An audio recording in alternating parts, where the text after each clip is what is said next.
សេចក្តីជូនដំណឹងស្តីពីស្ថានភាពធាតុអាកាសប្រចាំថ្ងៃបើយោងតាមក្រសួងធនធានទឹកនិងឧតុនិយមដែលបានជូនដំណឹងនៅថ្ងៃទី27ខែវិច្ឆិកានេះបានឲ្យដឹងថាសម្ពាធទាបដែលកើតនៅមហាសមុទ្រប៉ាស៊ីហ្វិកខាងលិចនិងសមុទ្រចិនខាងត្បូងបានវិវត្តទៅជាព្យុះទី27ឈ្មោះកូតូហើយមានឥទ្ធិពលខ្លាំងលើរបបខ្យល់មូសុងអេសានដែលបក់លើអាងទន្លេមេគង្គសមុទ្រកម្ពុជាសមុទ្រអាណ្ដាម៉ាន់និងលើព្រះរាជាណាចក្រកម្ពុជាហើយព្រះរាជាណាចក្រកម្ពុជាដែលស្ថិតនៅក្បែរគន្លងផ្លូវដើររបស់ព្យុះនេះទទួលរងឥទ្ធិពលកម្រិត 30% នៅចន្លោះរវាងថ្ងៃទី26ដល់ទី30ខែវិច្ឆិកាដែលស្ថានភាពបែបនេះនឹងធ្វើឲ្យចាប់ពីថ្ងៃទី27ដល់ទី29ខែវិច្ឆិកាឆ្នាំ2025មានលក្ខណៈដូចតទៅ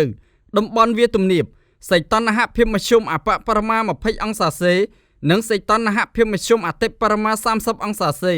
ខ្យល់បក់ពីទិសឦសាននិងបូរមានល្បឿនមធ្យម4ម៉ែត្រក្នុង1វិនាទី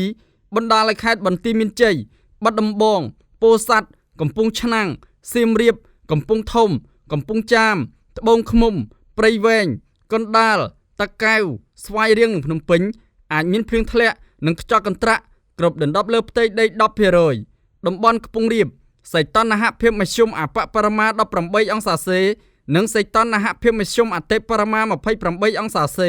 ខ្យល់បក់ពីទិសបូរនិងអាគ្នេយ៍មានល្បឿនមធ្យម5ម៉ែត្រក្នុង1វិនាទីបណ្ដាលឲ្យខេត្តកំពង់ស្ពឺ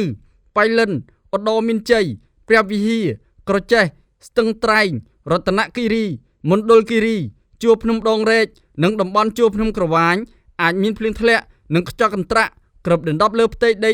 10% តំបន់មាត់សមុទ្រសីតុណ្ហភាពមធ្យមអបបរមា20អង្សាសេនិងសីតុណ្ហភាពមធ្យមអតិបរមា30អង្សាសេ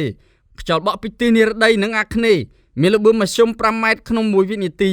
បណ្ដាលឲ្យខេត្តកោះកុងព្រះសីហនុកំពតកែបនិងជួរភ្នំបូកគោអាចមានភ្លៀងធ្លាក់និងខ្យល់កន្ត្រាក់គ្របដណ្ដប់លើផ្ទៃដី